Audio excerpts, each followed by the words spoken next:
গেল কয়েক দশকের মধ্যে অন্যতম শক্তিশালী টাইফুন বাভির তাণ্ডব মোকাবেলায় প্রস্তুতি নিচ্ছে পূর্ব এশিয়ার 3 দেশ তাইওয়ান, জাপান ও চায়না। এরই মধ্যে তাইওয়ানে ব্যাপক ক্ষয়ক্ষতি আর ফিলিপিন্সে 17 জনের প্রাণহানির পর আঘাত এনেছে জাপানে।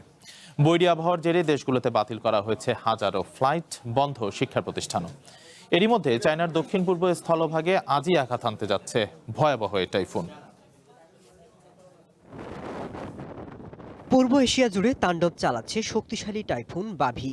বেশ কয়েকটি দেশে ভারী বৃষ্টিপাত, ঝোড়ো হাওয়া এবং বন্যার তীব্র শঙ্কা তৈরি করেছে। শনিবার প্রবল বৃষ্টি এবং ঘন্টায় 144 কিলোমিটার গতিবেগে জাপানের দক্ষিণাঞ্চলীয় সাকিশিমা দ্বীপপুঞ্জে আঘাত হানে টাইফুন বাভি। ঝড়ের প্রভাবে বন্যা এবং ভূমিধসের আশঙ্কায় সতর্কতা জারি করেছে জাপান কর্তৃপক্ষ। ইশিকাগোতে শনিবার সব ধরনের বিমান এবং ফেরি চলাচল বন্ধ রাখা হয়। বাতিল করা হয়েছে 345টি ফ্লাইট। এছাড়া বিদ্যুৎ বিচ্ছিন্ন 24,000 পরিবার। নির্মাণে নাম্বার 1 শাহ সিমেন্ট।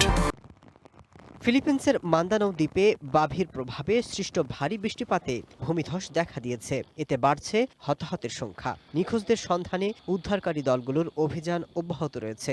বন্ধ রয়েছে শিক্ষা প্রতিষ্ঠান, বাতিল করা হয়েছে শত শত ফ্লাইট। তাইওয়ানের উত্তরাঞ্চলের দিকে এগিয়ে আসা বাভির কারণে সতর্কতামূলক ব্যবস্থা নিয়েছে দেশটির সরকার। মূলত পাহাড়ি এলাকার বাসিন্দাদের মধ্যে 14,000-এর বেশি মানুষকে সরিয়ে নেওয়া হয়েছে। যদিও ঝড়টি তাইওয়ানের স্থলভাগে আঘাত করবে না বলে পূর্বাভাস দেওয়া হয়েছে।